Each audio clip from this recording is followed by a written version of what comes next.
बदलत नाहीये। दुसरीकडे राज्यातल्या अन्याय अत्याचाराच्या घटना, कृष्णा आंधळे, असं अनेक अनेक अनेक अनेक गोष्टी चालू आहेत। मात्र गेल्या काही वर्षांपासून महाराष्ट्रामध्ये एक मोठा तणाव वाढला, तो मराठा ओबीसी तणाव वाढला।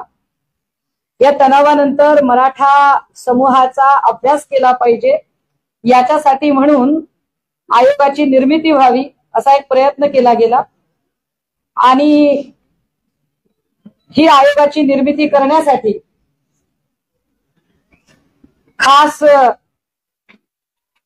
मुख्यमंत्री देवेंद्रजी यांनी पुढाकार घेतला। तत्कालीन मुख्यमंत्री एकनाथ शिंदे साहेबांनी सुद्धा याच्यात पुढाकार घेतला। पण पुढे नेमकं काय झालं या मराठा अभ्यास आयोगाचं, याचं मात्र उत्तर अजूनही आपल्याला काही मिळालेलं नाही।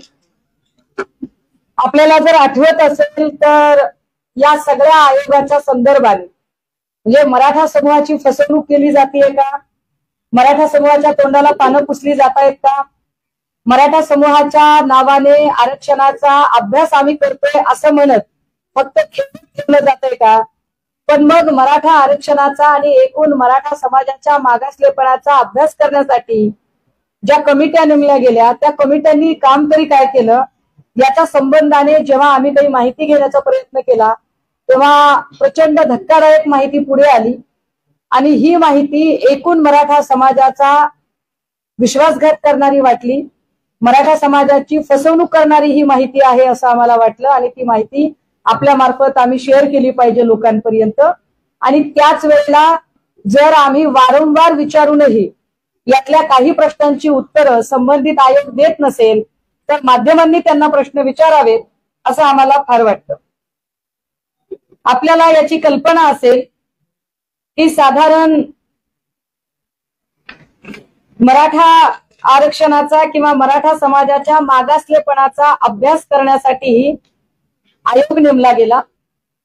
इतर मागासवर्गीय आयोग, या इतर मागासवर्गीय आयोगाला अध्यक्ष म्हणून सेवानिवृत्त जज श्रीयुत सुनील शुक्रे यांची नेमणूक झाली आणि खरा खेळ इथूनच सुरू होतो। सुनील शुक्रे यांच्या नियुक्तीच्या नंतर 3 सदस्य नेमले गेले।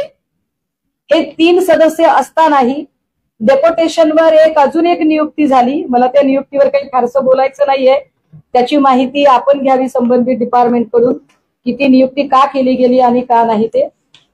पण यातला एक महत्वाचा भाग की या सगळ्यांच्या संबंधाने अभ्यास करण्यासाठी शासनाने आम्हाला काही निधी उपलब्ध करून द्यावा अशी मागणी आयोगाने केली।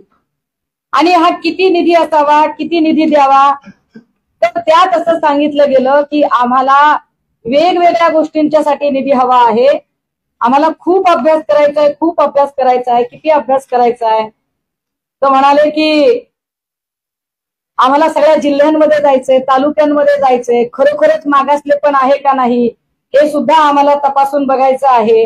आणि त्यासाठी निधी किती लागणार आहे, तर 362,12,59,000 इतका निधी आम्हाला हवा आहे। मी ही पत्रकार परिषद आजच का घेते, त्याला कारण आहे, आज पुण्यामध्ये सुनील शुक्रेजी उपस्थित आहेत। ते व्हीव्हीआयपी गेस्ट हाऊसला मराठा आरक्षणाच्या आर्थिक मागासलेपणाचा अभ्यास याच्या संबंधाने माहिती घेण्यासाठी आलेले आहेत असं कळतं। त्यामुळे पत्रकारांना सोपं जाईल त्यांना प्रश्न विचारणं आणि मी जी काही माहिती देते ती माहिती व्हेरीफाय करणं। हा GR आहे शासनाचा। आता या GR मध्ये त्यांनी मला प्रश्नांची उत्तर द्यावीत, कदाचित माझं ज्ञान कमी असेल। साधारणतः 5 कोटीच्या वरचा निधी असेल तर त्याला कॅबिनेट अप्रूव्हलची गरज असते। एखाद्या वेळेला जेव्हा आपत्कालीन निधी असतो, ज्या आपत्कालीन निधीमध्ये बॉम्बस्फोट असेल, पूर असेल, अपघात असेल, काही दुर्घटना घडली, अशा वेळेला निधी मुख्यमंत्री सहायता निधीकडनं आकस्मिकपणे दिला जाऊ शकतो, त्याच्यासाठी कॅबिनेट अप्रूव्हलची गरज नाही। तरीही आपण असं गृहीत धरूया, मी चांगला विचार करते या सगळ्या संबंधाने की संबंधित खात्याला तो अधिकार असावा आणि म्हणून त्यांनी आयोगाला तो निधी दिलेला आहे। मात्र याच्यावर कुठेही फायनान्शियल डिपार्टमेंट जे आहे, फायनान्स डिपार्टमेंट जे आहे त्याचं कुठेही नोटिंग नाहीये, UR नंबर नाहीये। तुम्ही हा GR बघू शकता. हा GR मी सगळ्यांना तुम्हाला त्याची सॉफ्ट कॉपी द्यायला तयार आहे. आता याच्यामध्ये त्यांनी 367 कोटी रुपये एवढा आकडा सांगितलाय. आम्हाला अभ्यास करायला लागतात पैसे. काय करायचं आहे 367 कोटीचं? तर त्यांनी असं म्हटलं की आम्हाला मनुष्यबळ, बाह्य स्रोताद्वारे आवश्यक असणारे 31 अधिकारी, कर्मचारी, साधन सामग्री, कार्यालयासाठी जागा, फर्निचर, स्वतंत्र सर्व्हर यंत्रणा, संगणकीय यंत्रणा इत्यादी बाबीसाठी आम्हाला पैसे हवे आहेत. काय काय लागणार आहे? तर आम्हाला एक सहसंचालक लागणार आहे, अर्थ व सांख्यिकी संचालनालय. संशोधन अधिकारी लागणार आहे एक. त्याच्यासोबतच आम्हाला सांख्यिकी सहाय्यक अर्थ, उपजिल्हाधिकारी, महसूल व वने एक, सॉफ्टवेअर तंत्रज्ञ, कनिष्ठ लिपिक, लेखाधिकारी, अशी सगळे आम्हाला माहिती लागणार आहे. आणि पैसे किती लागतील? तर लेखा सहाय्यक एक लागेल, त्याला 40,000 रुपये प्रति महिन्याप्रमाणे आम्हाला द्यायचे. आणि आमची आवश्यक तरतूद फक्त 3 महिन्याची आहे. आता ज्या अर्थी यांनी 3 महिन्याचे आकडे लिहिलेत, म्हणजेच 367 कोटी 12 लाख आणि वरचे पैसे हे 3 महिन्याच्या हिशोबातले पैसे आहेत. याच्यामध्ये त्यांनी आयोगाकरता किती खर्च सांगितलाय? सुनील शुक्रेंना हे प्रश्न आपण विचारावेत. कदाचित मी चुकत असेल, कदाचित मला पुण्यातले भाव माहीत नसतील, मी अडाणी असेल. आयोगाकरिता नवीन 5,000 चौरस स्क्वेअर फूटची जागा उपलब्ध करून त्यात फर्निचर आणि हार्डवेअर अशा सगळ्या बाबींकरता आम्हाला 4.25 कोटींची गरज आहे. 4.25 कोटीमध्ये जेवढी माझी माहिती आहे त्याच्यानुसार पुण्यातल्या अगदी सदाशिव पेठ, नवी पेठ सारख्या भागामध्ये सुद्धा 1,000 स्क्वेअर फीट जागा घेऊन, विकतची जागा घेऊन बांधकाम जरी त्याच्यावर करायचं म्हटलं साधारणतः तर 2 कोटी रुपये, 2 ते 2.25 कोटी इनफ होती. 4.25 कोटीचं भाडं 3 महिन्याच्या हिशोबाने सांगितलेला विषय आहे. 4.25 कोटी रुपये भाडं सुनील शुक्रे साहेबांनी कोणत्या भागातलं दिलं असेल, कोणत्या भागातलं सांगितलंय हे मला अजूनही काही कळलं नाही. आणि या 4.25 कोटीवर कुणीही प्रश्न शासन दरबारी विचारत नाही का? बरं, 4.25 कोटी रुपये तुम्ही तिथे खर्च केले तर असा काय मराठा समाजाचा अभ्यास केला की मराठा समाजाची फसवणूक केली जाते काही, हे त्यांनी सांगितलं पाहिजे. आयोगाच्या कार्यालयाकरता स्टेशनरी खर्च करायची आहे. काय स्टेशनरी लागणार आहे याच्यासाठी? तर आम्हाला टोनर घ्यायचंय, पेन्सिल घ्यायची, इरेझर घ्यायचंय, शार्पनर घ्यायचंय. किती लागतील पैसे? 5 कोटी रुपये लागतील. आकडे आहेत, आकडे मी शेअर करणार आहे आपल्याला. आयोगाच्या कार्यालयाकरिता भाडे तत्वावर वाहन घ्यायचं आहे. लक्षात घ्या, अध्यक्षाचं वाहन आहे, उपाध्यक्षाचं वाहन आहे, तरीही एक वाहन त्यांना घ्यायचंय, मी समजू शकते. पण भाडे तत्वावर वाहन घ्यायचे आणि जर 3 महिन्याचा खर्च अपेक्षित धरला, आपण खर्च दाखवलाय 70 लाख रुपये. माझ्या माहितीप्रमाणे 70 लाखामध्ये इनोव्हा क्रिस्टा सारख्या 2 गाड्या विकत घेता येतील. हे कुठून म्हणजे 70 लाख रुपये हा हिशोब त्यांनी कसा मांडला? तुम्ही प्रश्न विचारावेत. आयोगाचे दौरे आणि बैठकींकरता आम्हाला 80 लाख रुपये हवे आहेत. ते दौरे आणि बैठका किती केल्या आणि त्याच्यासाठी काय नेमणूक केली तेही मी पुढे सांगेन. अध्यक्षांच्या करता एक इनोव्हा क्रिस्टा वेगळीच आहे. अध्यक्ष यांच्याकरिता एक इनोव्हा क्रिस्टा व कार्यालयाकरता एक इनोव्हा क्रिस्टा, याच्यासाठी आम्हाला डाऊन पेमेंटसाठी 50 लाख रुपये हवे आहे. आम्हाला संकीर्ण आकस्मिक खर्च पण लागू शकतो, त्यासाठी आम्हाला 30 लाख रुपये हवे आहेत. आमची एकूण मागणी 6 कोटी 11 लाखाची आहे. हे फक्त याचं झालं. पुढे काय काय सांगितलंय की मुंबई येथील कार्यालयाकरता 3 आणि पुण्याच्या कार्यालयाकरता 8 खरेदी, असे एकूण 11 संगणक 20 भाडे तत्वावर उपलब्ध करून घेणे. भाडे तत्वावर संगणक आणि त्याचा खर्च आहे 15 लाख रुपये. मुंबई येथील कार्यालयाकरता 3 व पुणे कार्यालयाकरता 8 असे एकूण 13 प्रिंटर भाडे तत्वावर उपलब्ध करून घेणं. भाडे तत्वावर खर्च 6 लाख रुपये. झेरॉक्स मशीन 2 नग 5 लाख रुपये. Laptop, iPad 14.5 lakh. आता ब्रॉडबँड आणि या सगळ्यांचं काही मला काही त्याच्यात पडलं नाही. पण याच्यात एक विशेष आहे की त्यांनी अधिकाऱ्यांचे मानधन लिहिलेले आहे. माझ्या माहितीप्रमाणे अधिकाऱ्यांना अशा पद्धतीने, या गजा भाऊया, माझ्या माहितीप्रमाणे अधिकाऱ्यांना अशा पद्धतीने जर मानधन द्यायची असतील, तुम्ही खालच्या लोकांना देऊ शकता, परंतु जिल्हाधिकारी मुळात हे काम करताना सामाजिक न्याय विभागाचं डिपार्टमेंट तुम्हाला मदत करणारच आहे. तुम्ही सामाजिक न्याय विभाग किंवा बहुजन कल्याण विभागाचं सुद्धा तुम्ही नेटवर्क वापरू शकता. तरीही यात स्पष्टपणे नमूद केलं आहे की जिल्हाधिकारी यांना किती मानधन द्यायचे आम्हाला, तर ते मानधन साधारणतः 1.25 लाख रुपये मानधन द्यायचंय. 36 जिल्ह्याच्या जिल्हाधिकाऱ्यांच्यासाठी 1.25 लाख याप्रमाणे 45 लाख रुपयाचं मानधन आम्हाला द्यायचं आहे. हे त्यांनी अपेक्षित खर्चामध्ये सांगितले, जो त्यांनी खर्च मंजूर करून घेतलेला आहे. उपजिल्हाधिकारी आम्हाला 36, उपजिल्हाधिकाऱ्यांना पण मानधन देणार आम्ही 1 लाखाप्रमाणे, ते 36 लाख रुपये. तहसीलदारांना पण मानधन देणार ते 80,000 प्रमाणे, 80,000 गुणिले 357 तहसीलदारांचं मानधन, जे 2,85,60,000 पर्यंत चाललेलं आहे. मुख्य कार्यकारी अधिकारी यांना सुद्धा किती आहेत मुख्य कार्यकारी अधिकारी, तर 360, आणि त्यांच्यासाठी 80,000 प्रमाणे 2,88,00,000. आता हे पैसे आपल्याला जर वाटेल की ते खालच्या लोकांना द्यायचे आहेत, तर असं नाही. खालच्या लोकांच्यासाठीचे पैसे अजून वेगळे आहेत. ग्रामीण व शहरी भागाकरिता शासन मान्यता प्राप्त अनुदानित, विनाअनुदानित, अभियांत्रिकी, तंत्रनिकेतन संबंधित सुपरवायझरच्या अधीनस्थ 10 पर्यवेक्षक पद नेमायचे आहेत.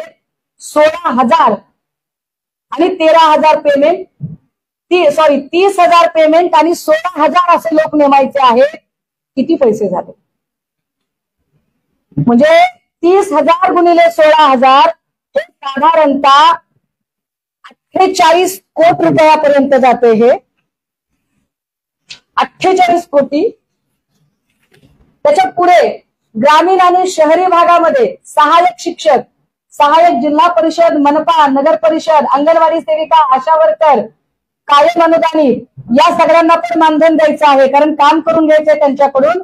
1,43,000 लोक आहेत. 1,43,000 लोक जर अंगणवाडी, जिल्हा परिषद शिक्षक या सगळ्यांचे काम करत असतील, तर मराठा समुदायाच्या आरक्षण किंवा मागासलेपणाचा अभ्यास आतापर्यंत व्हायला अपेक्षित होता. 1,43,000 लोक जर नेमलेले असतील, तर ते कोण लोक आहेत? त्या 1,43,000 लोकांची यादी यांच्याकडे उपलब्ध असेल का? 1,43,000 लोकांकडून असं काय काम करून घेतलेलं आहे? महापालिका आयुक्त 27, एका महापालिका आयुक्ताला 1,25,000 असे 27 महापालिका आयुक्त, ज्यांना साधारणतः 33,75,000 मानधन. खरं तर सगळे जिल्हाधिकारी आणि महापालिका आयुक्तांनी सुद्धा याच्यावर क्लॅरिफाय करावं लागेल. उपायुक्त प्रशासन महानगरपालिका यांना 1 लाखाप्रमाणे 27 लोक आहेत, 27 लाख रुपये. सहाय्यक आयुक्त 80,000 प्रमाणे साधारणतः 750, याचे 6 कोटी रुपये होतात. हे आकडे सगळे गडगडून टाकणारे आकडे आहेत. या आकड्यांमध्ये पुढे त्यांनी प्रगणकांचे आकडे अजून लिहिलेले आहेत, आणि या प्रगणकांमध्ये सुद्धा त्याचे वेगळं मानधन. जर एवढे सगळे लोक नेमले असतील आणि एवढे पैसे असतील, तर मराठा आरक्षणाचा किती अभ्यास झाला, मराठ्यांचं सामाजिक आर्थिक मागासलेपणाचा आतापर्यंत किती अभ्यास केला, हे त्यांनी सांगावं लागेल. कारण आणि विशेष गोष्ट की जर संशोधनासाठी हे सगळे लोक आहेत, तर मग गोखले इन्स्टिट्यूटला त्यांनी का पत्र दिलं? हे माझ्याकडे गोखले इन्स्टिट्यूटचं एक पत्र आहे. गोखले इन्स्टिट्यूटला त्यांनी सरळ सरळ सांगितलेलं आहे, हे कार्यालयीन खर्च देयकाचं एक वेगळं पत्र, जे 4,54,000.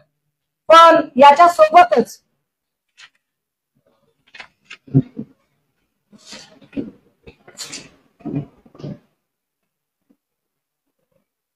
याच्यातल्या काही खर्चाच्या अनियमितता झालेल्या नोंदी आहेत, ज्याच्यात सरळ सरळ आकडे चुकीच्या पद्धतीने, एक आकडा वेगळा, दुसरा आकडा वेगळा, अशा पद्धतीने केलेला आहे. या संबंधाने भोसले नावाचे संशोधन अधिकारी चार्ज घेणार होते, परंतु त्यांनी सांगितलं की खर्चात अनियमितता आहे, त्यामुळे मला तुम्ही आधी सगळे खर्च बरोबर करून द्या, मग मी चार्ज घेतो. अशा म्हटल्यानंतर भोसले यांची नियुक्ती शुक्रे यांनी नाकारली. त्याचं पत्र त्यांनी प्रधान सचिवांना लिहिलं. प्रधान सचिवांना लिहिलेलं पत्र इथे माझ्याकडे उपलब्ध आहे. ते पत्र ज्यांना हवं असेल त्यांनी ते पत्र घ्या. की प्रधान सचिवांनी सांगितलं की या सगळ्या खर्चात अनियमितता आहे आणि शुक्रे मनाने आकडेमोड करत आहे. याच्यामध्ये एक पत्र अरविंद माने नावाच्या आयोगाच्याच राजपत्रित अधिकाऱ्याने लिहिलं आहे. त्यांनीही सांगितलंय की या सगळ्यांमध्ये अनियमितता आहे. विशेष 3 सदस्यीय आयोग होता. 3 सदस्यीय आयोग असतानाही याच्यात एक चौथी नियुक्ती केली. मी जे म्हटलं की एक डेप्युटी सेक्रेटरी लेवलची नियुक्ती आहे. ही डेप्युटी सेक्रेटरी लेवलची जी नियुक्ती आहे ही नियुक्ती बहुजन कल्याण विभागाच्या उपसचिवाची नियुक्ती बहुजन कल्याण खात्याचे मंत्री अतुल सावे आहेत. अतुल सावेंच्या नोटीने ही नियुक्ती व्हायला हवी. मात्र ही नियुक्ती चक्क ग्राम विकास मंत्री गिरीश महाजन यांच्या नोटीने झाली. त्याचंही पत्र या सगळ्या बंचमध्ये जोडलेलं आहे की ज्या नियुक्तीमध्ये गिरीश महाजन, श्री गिरीश महाजन मंत्री ग्राम विकास व पंचायत राज वैद्यकीय शिक्षण क्रीडा व युवक कल्याण मंत्री, माननीय मंत्री मागास बहुजन कल्याण विभाग यांना लिहिलेल्या 26/12/2022 पत्रान्वये श्रीमती पाटील उपसचिव अल्पसंख्याक विकास विभाग मंत्रालय मुंबई यांची सदस्य सचिव महाराष्ट्र मागासवर्गीय आयोग पुणे या पदावर नियुक्ती केली. आता याच्यात गिरीश महाजन कसे काय इंटरफेअर करतात याचंही उत्तर शुक्रे यांनी दिलं पाहिजे. जे मी माहिती अधिकाऱ्याकडून वारंवार मागितले परंतु ते उत्तर दिलं जात नाही. विशेष गोष्ट अशी आहे की त्यांचं कंटिन्युएशन, एखाद्या व्यक्तीला जेव्हा डेप्युटेशन दिलं जातं त्यावेळेला ते जास्तीत जास्त 10 वर्षाचं डेप्युटेशन असलं पाहिजे. नागरी सेवा अधिनियमाच्या पुस्तिकेमध्ये ते 10 वर्ष सांगितलेलं आहे. पण सदरील ज्या महिला अधिकारी आहेत त्यांचं डेप्युटेशन तब्बल 11.5 वर्षांचं आहे. हे 11.5 वर्षांचं डेप्युटेशन आणि कंटिन्युएशन मागताना शुक्रे असं म्हणतात की आम्हाला आयोगाला उच्च न्यायालयाकडे मराठा आरक्षण आयोगाची बाजू मांडण्यासाठी कायदेशीर तज्ञ व्यक्तींची गरज आहे आणि ती कायदेशीर बाजू मांडण्यासाठी उपसचिव पदावरच्या या व्यक्ती आम्हाला हव्या आहेत. परंतु ज्या महिला अधिकाऱ्यांची नियुक्ती त्यांना हवी आहे आणि ती कायदेशीर बाजू मांडण्यासाठी हवी आहे, मुळात आयोगाने याच्या आधीच ऍडव्होकेट मिलिंद साठे यांची नियुक्ती आयोगाच्या वतीने कोर्टात बाजू मांडण्यासाठी केलेली आहे. त्याचं हे पत्र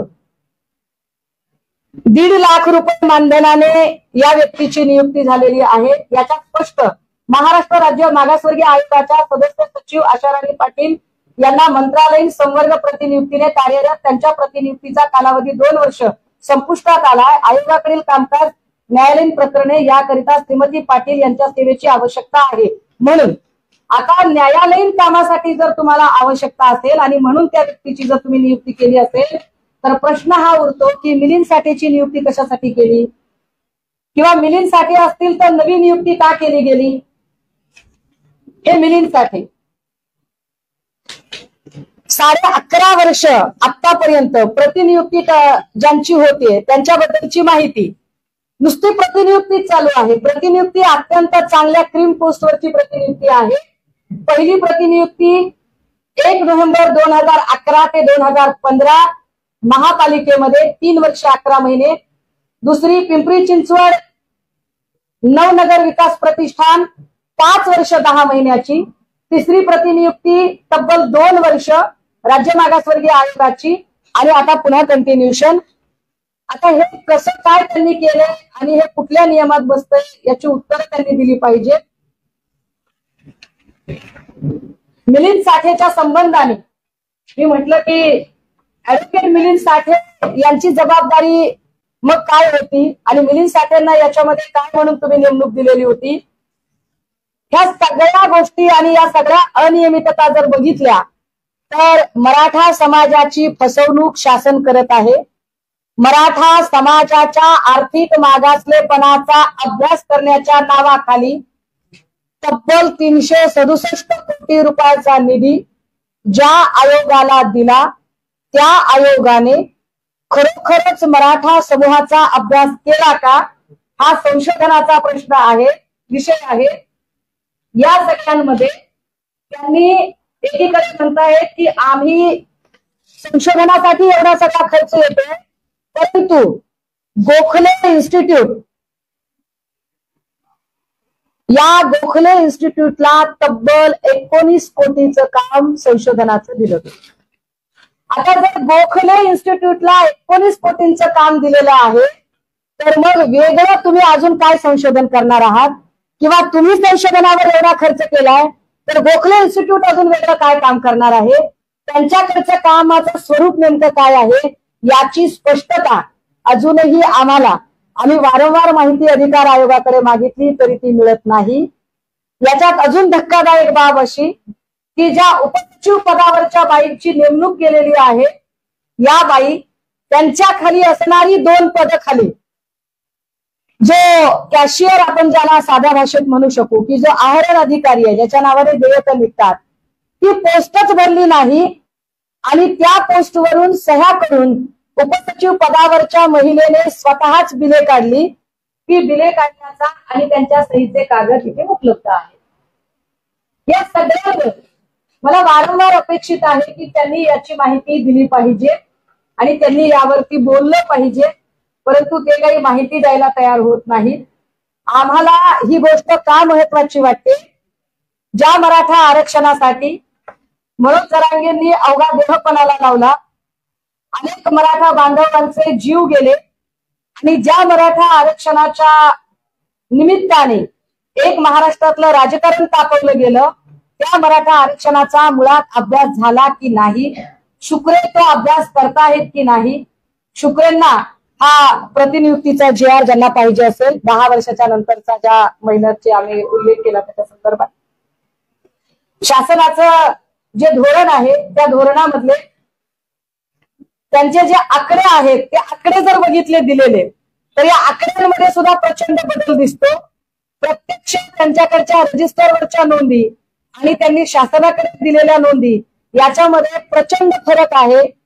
फरकाचे आकडे भरून काढण्यासाठी एका टोन नावाच्या नव्याच माणसाला तिथे बसवलं गेलं, ज्याची नियुक्ती नव्हती. 2 महिने तो माणूस तिथे टेबलवर बसत होता. त्याचे CCTV फुटेज सहज मिळू शकतील आणि त्यावरती त्यांना बोलता येईल आणि ते मांडणी करू शकतील. मी असं म्हटलं की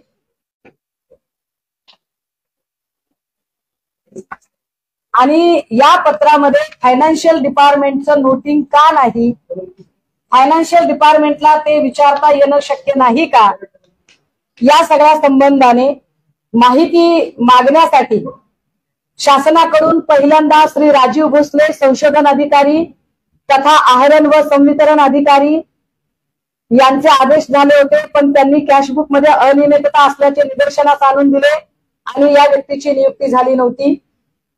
याच्यामधल्या त्यांच्यापेक्षा खाली सचिव पदापेक्षा 2 पायऱ्या खाली असणाऱ्या पदाचा कार्यभार कुणाकडे दिला गेला आणि सह्या कुणी केल्या याची उत्तरे शुक्रे यांनी दिली पाहिजे.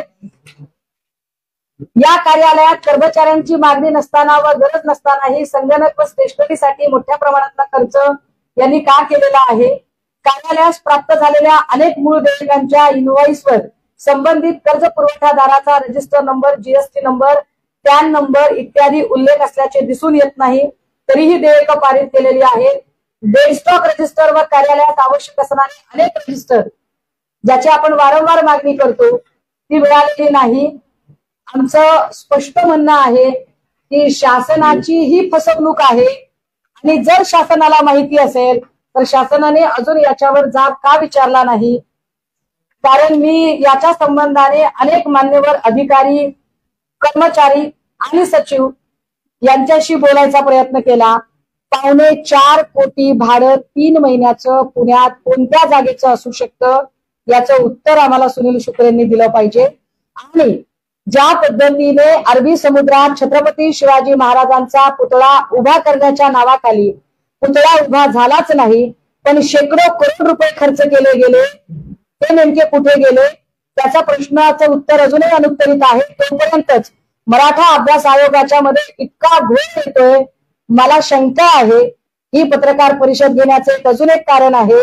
माझी शंका अशी आहे की या सगळ्यांमध्ये जे 1,43,000 प्रगणक नेमले, 1,43,000 लोक मराठा समाजाच्या मागासलेपणाचा अभ्यास करण्यासाठी शासनाने नेमले, असं जर त्यांचं म्हणणं असेल तर ते कुणाचे नेमले?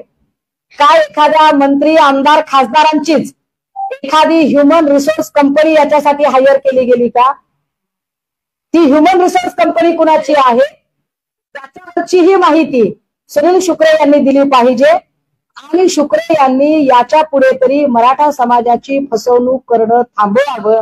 कारण मी समजू शकते की श्री जरांगे जेव्हा उपोषणाला बसले त्यावेळेला मुख्यमंत्री, उपमुख्यमंत्री, उदयनराजे, संभाजीराजे, राज ठाकरे साहेब किंवा उद्धव ठाकरे साहेब किंवा पवार साहेब असंख्य लोक गेले, पण उपोषण सुटलं नव्हतं. ते उपोषण शुक्रे गेल्यानंतर सुटलं होतं. आणि त्याच शुक्रेंची पुढे 8-10 दिवसानंतर आयोगाच्या अध्यक्षपदी वर्णी लागली होती.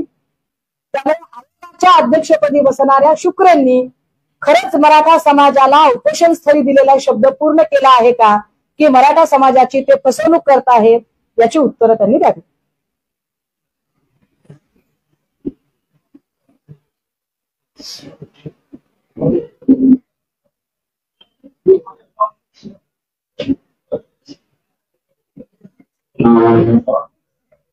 तुम्ही एवढं सांगताना अभ्यास दिल्यामुळे त्यांना माझा मुद्दा एवढाच आहे की मराठा समाजाचा अभ्यास करण्यासाठी इतर मागासवर्गीय आयोगाचे अध्यक्ष असणाऱ्या जस्टिस सुनील शुक्रे यांनी शासनाकडून 367 कोटी रुपयांचा निधी सँक्शन करून घेतला, ज्याच्यातले अनेक तपशील आहेत. पण एक मोठा तपशील 4.25 कोटीचं जागा भाडं त्यांनी त्याच्यात दाखवलेलं आहे. 1,43,000 प्रगणकांची नियुक्ती सांगितलेली आहे. ती 1,43,000 प्रगणक कोणत्या कंपनीकडून हायर केले, पुण्याकडून केलेले आहेत, त्याची काय माहिती उपलब्ध आहे? आणि 1,43,000 लोक जर यावर काम करत असतील तर हे काम दिसत का नाही? ते काम कुठल्या स्टेजला आहे? प्रतिनियुक्तीवर ज्या उपसचिवांची नियुक्ती केलेली आहे त्या उपसचिवांचा 10 वर्षापेक्षा प्रतिनियुक्तीचा कार्यकाळ वाढीव कसा करण्यात आलाय? आणि जर आयोगाची बाजू कोर्टात मांडण्यासाठी ऍडव्होकेट मिलिंद साठेंची नेमणूक केलेली आहे तर सुनील शुक्रे उपसचिवांची प्रतिनियुक्ती कंटिन्युएशन मागताना आम्हाला एक व्यक्ती आयोगाची बाजू मांडायला कोर्टात लागणार आहे, हे चुकीचं म्हणणं का देतात? आणि महत्वाचं की इतर बहुजन कल्याण विभागाकडून एखादं डेप्युटेशन मागताना ग्रामविकास मंत्री गिरीश महाजन यांचं नोटिंग याच्यात काय करत आहे? गिरीश महाजनांची नोटिंग यात कशी असू शकते?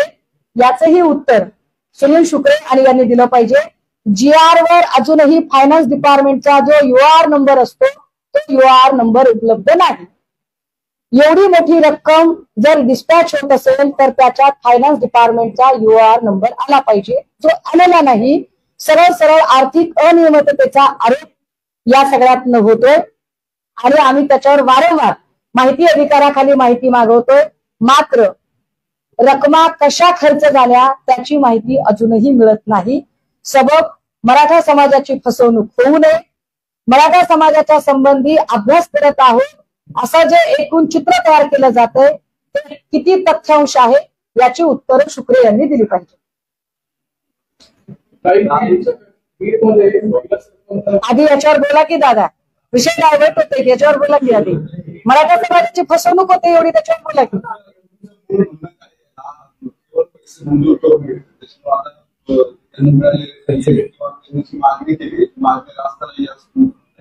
नाही, माझं म्हणणं आहे की 369 कोटी रुपये जर तुम्ही मागितलेले आहे आणि त्याच्यात तुम्ही जागेचं भाडं 4.25 कोटी दाखवलेलं आहे, तर 4.25 कोटी कोणत्या जागेचं भाडं 3 महिन्याचं असतं पुण्यामध्ये? 4.25 विशेष म्हणजे पुण्यात इतर मागासवर्गीय आयोगाच्या साठीची स्पेशल ऑफिस आपल्याकडे प्रशासकीय बिल्डिंग मध्ये आहे. प्रशासकीय बिल्डिंग मध्ये ऑफिस असताना तुम्ही नवी जागा का घेतली आणि त्या नव्या जागेचं भाडं तुम्ही 4.25 कोटी कसं आकारताय? तुम्ही त्याच्यासाठी जे स्टेशनरी पासून जे पैसे लावलेले आहेत आणि जर एवढा सगळा खर्च तुम्ही लावलाय तर मग गोखले इन्स्टिट्यूटला 19 कोटी का देताय? गोखले इन्स्टिट्यूट असं काय काम करणार आहे 19 कोटीमध्ये? आणि 1,43,000 प्रगणक म्हणजे ह्युमन रिसोर्स वापरला जाईल. हा ह्युमन रिसोर्स कोणत्या कंपनीकडून हायर केला जाईल? कंपनी कुठल्या तरी आमदार खासदार मंत्र्यांची आहे का तेही त्यांनी सांगावं आम्हाला. होऊन गेलेले असणार ना, ऑब्व्हियसली होऊन गेलेले असणार ना. मंजूर झाले आणि अर्धे पैसे खर्च झाले आणि त्या खर्च झालेल्या पैशांचे तपशील आम्ही वारंवार मागतोय, तपशील मिळत नाहीत. हाच मुद्दा आहे. तपशिलाचे आकडे घ्या. मराठा समाजाची फसवणूक झालेली आहे. हा आर्थिक गैरव्यवहार झालेला आहे. मराठा समाजाची सरळ फसवणूक केली जात आहे. एकीकडे मराठा समाजाच्या आर्थिक मागासलेपणाचा आम्ही अभ्यास करतोय असं जरी दाखवलं जात असलं तरी मराठा समाजाची दिशाभूल करून त्यांना झुलवत ठेवण्याचा प्रयत्न केला जातोय. आयोगाच्या अध्यक्षांकडून आम्हाला अत्यंत प्रामाणिक वर्तनाची अपेक्षा आहे. याच्यावर कायदेशीर कारवाई करण्यासाठी मी स्वतः पाठपुरावा करणार.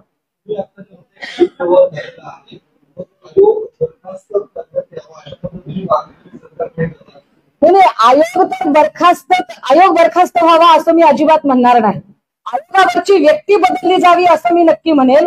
कारण आयोग बरखास्त करणं म्हणजे मराठा समाजाचं नुकसान करणं असेल आणि माझी अपेक्षा आहे की मराठा समाजाला न्याय मिळाला पाहिजे. मराठा समाजाच्या नावावर जर कुणी अशा पद्धतीने स्वतःचं उठो पांढर करून घेत असेल तर ते चालणार नाही.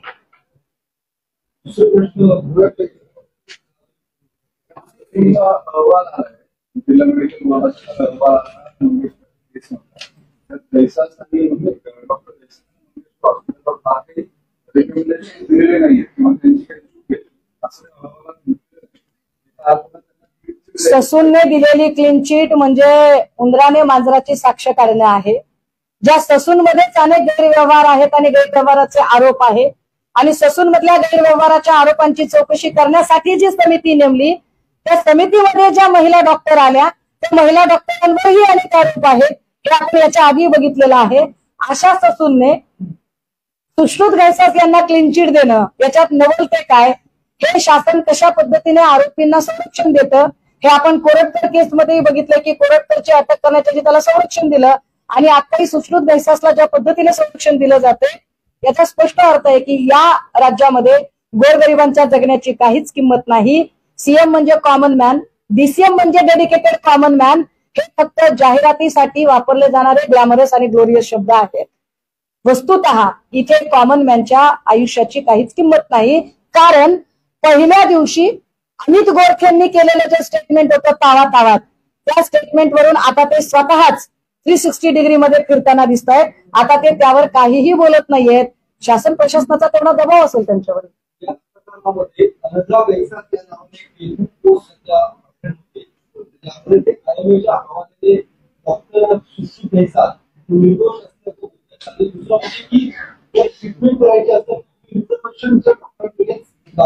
मी ती पोस्ट वाचली आणि ती मी प्रॉपर त्या अकाउंटवर वाचली. ज्या पद्धतीने अत्यंत जातीय विखार भरून ती पोस्ट लिहिलेली आहे हे त्यांचा एकूण बुद्ध्यांक आणि त्यांची जी विकृती आहे ती विकृती दाखवणारी आहे. अशा विकृत बुद्ध्यांक असणाऱ्या फेक अकाउंटवर मला अजिबात कुठलीही टिप्पणी करायची नाही. पण एवढं सगळं जातीय विखार असणारं वातावरण फडणवीस मुख्यमंत्री जेव्हा जेव्हा होतात तेव्हाच कसं होतं याबद्दल मात्र मला नक्की आश्चर्य वाटतं.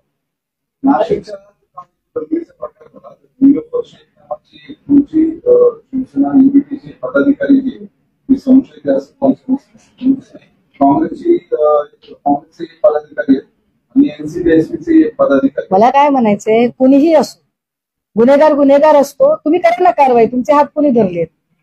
नागपूरमध्ये विश्व हिंदू परिषदेचे लोक सापडले, त्याचं काय झालं तेही एकदा बघा. त्यामुळे गुन्हेगार असतो. त्याला अमुक एका जातीचा, धर्माचा, अमुक एका पक्षाचा असं म्हणून त्याला स्पेअर करायचं काय कारण आहे? कदाचित मग अशा पद्धतीने डॉक्टर सुश्रुत घैसासला फेअर केलं जाते काय, फेवर केलं जातं का ते पण जरा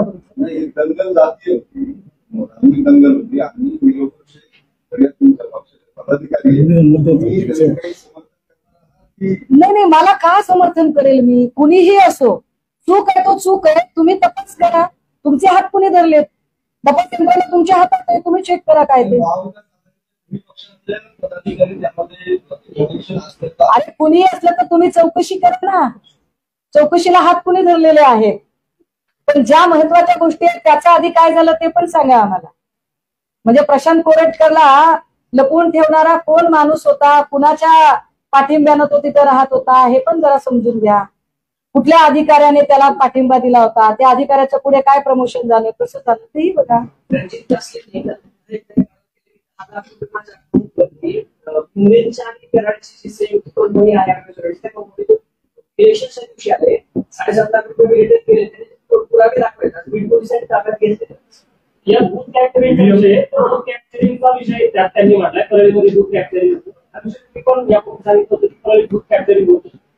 परळीत बूथ कॅप्चरिंग होतं किंवा परळीत बूथ कॅप्चरिंगचे अनेक किस्से याच्या आधी आपण बघितलेले, त्याची उदाहरणं बघितलेली आहेत. मात्र रणजित कासलेंच्या म्हणण्यावर आपण किती विश्वास ठेवायचा. मला वाटतं त्याला ती चौकशी करणं, तपास करणं, कारण त्यावर आपण आत्ता घाईघाईने व्यक्त होणं हे फार इमॅच्युअर असेल. कारण कासलेंनी आतापर्यंत अशा अनेक गोष्टी आणि नंतर घुमजाव केलेला आहे. एका अत्यंत प्रतिष्ठित चॅनलच्या एका वृत्त निवेदकाचं नाव घेऊनही त्याने विचित्र पद्धतीचे आरोप केले होते, जे वाईट आहे आणि त्याला कोणीही अशा पद्धतीने एक्सक्यूज करू शकणार नाही. मात्र तरी सुद्धा जर वाटतंय की याच्या बोलण्यात काही तथ्य आहे तर ते तपास अधिकाऱ्यांनी तपासावं. मूळ मुद्दा हा आहे की पालकमंत्री बदलल्यानंतर सुद्धा आणि उपमुख्यमंत्रीच पालकमंत्री झाल्यानंतर सुद्धा बीडचं सामाजिक स्वास्थ्य काही सुधारत नाहीये. हा खरा चिंतेचा. एकनाथ शिंदेने एक व्हिडिओ दाखवला होता, त्यामध्ये सर्वांचा जो व्हिडिओ आहे तुम्ही शिवसेनेची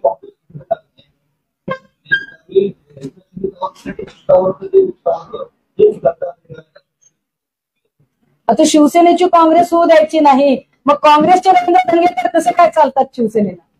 काय कमाल आहे. आतापर्यंत भाजप आणि शिवसेनेमध्ये जेवढे लोक म्हणून गेलेले आहेत ते सगळे अर्ध्यापेक्षा जास्त काँग्रेसचेच लोक आहेत ना.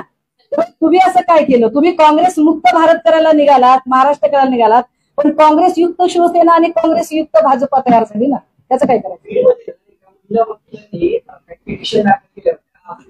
मला तेच म्हणायचंय की अजूनही पालकमंत्री बदलले, उपमुख्यमंत्रीच पालकमंत्री झाले, तरीही बीडचं सामाजिक स्वास्थ्य का सुधारत नाही, अजूनही तिथल्या लोकांना वचक बसत नाही. याचा अर्थ या सगळ्या बोलायच्या गोष्टी केलेल्या आहेत का?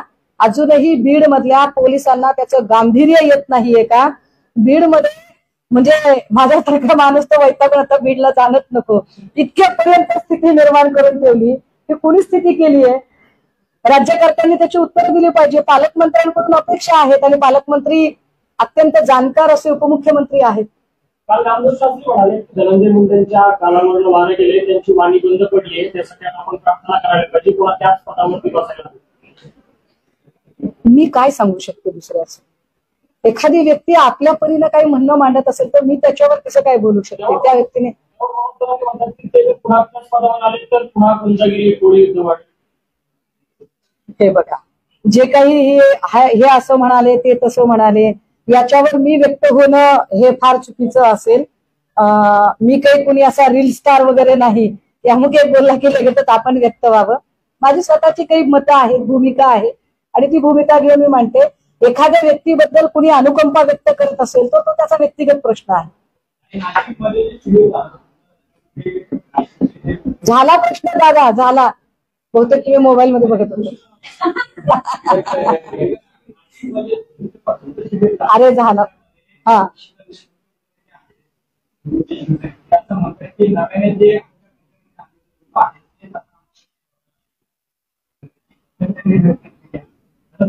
पण नाशिकच्या शिबिरात बोललेले सगळे आमचे जुने जाणते सगळे नेते बोललेले आहेत. अरविंदभाई सावंत असतील, खैरे साहेब असतील, हे सगळे किंवा राजन विचारे साहेब असतील, संजय राऊतजी असतील, हे सगळे आमचे जुने नेते आहेत ना. नवीन कोण होतं त्याच्यात?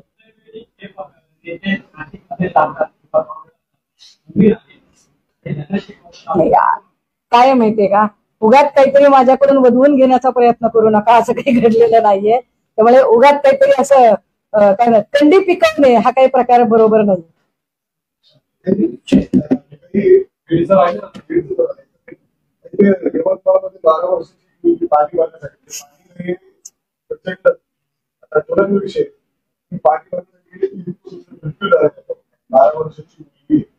परिस्थिती राज्यामध्ये काय आहे? यवतमाळ असेल, जालना असेल, मनमाड असेल, बीड असेल, लातूर असेल, असे काही भाग आहेत की जिथे पाण्याचं दुर्भिक्ष मोठ्या प्रमाणात आहे. सत्तेवर येणारा प्रत्येक जण सांगतो की आम्ही हा प्रश्न सोडवणार आहोत. मात्र लातूर, बीड, मनमाड, यवतमाळ या भागांमध्ये 45 दिवस पाणी येत नाही, सलग 45 दिवस. आणि ही परिस्थिती अत्यंत गंभीर आहे.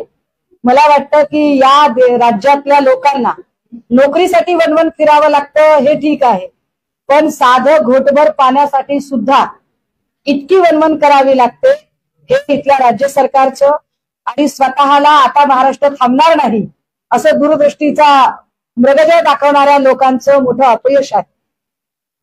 हिंदीसाठी पहिल्यापासून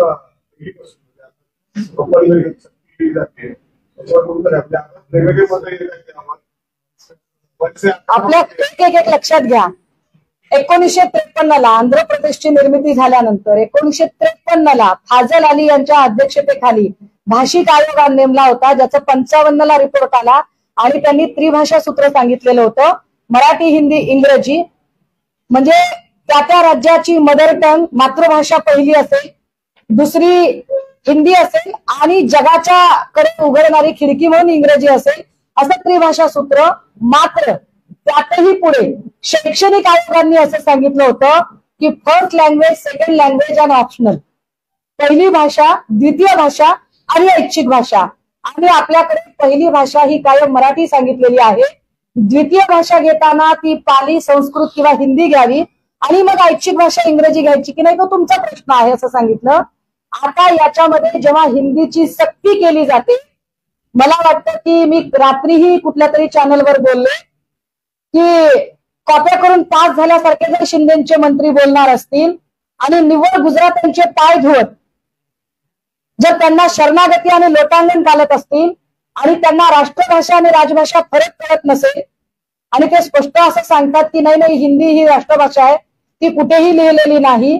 ज्या 22 भाषा आहेत 8व्या परिशिष्टामध्ये, त्या 22 पैकी ती एक आहे आणि पहिली भाषा ही महाराष्ट्रात मराठीच असली पाहिजे. एवढी साधी गोष्ट जर शिंदेच्या मंत्र्यांना कळत नसेल, भाजपचं समजू शकते मी, भाजपचं समजू शकते, पण शिंदेच्या मंत्र्यांना कळत नसेल तर बाळासाहेबांची शिवसेना आणि बाळासाहेबांचे विचार असं म्हणण्याचा त्यांना अधिकार प्राप्त होत नाही.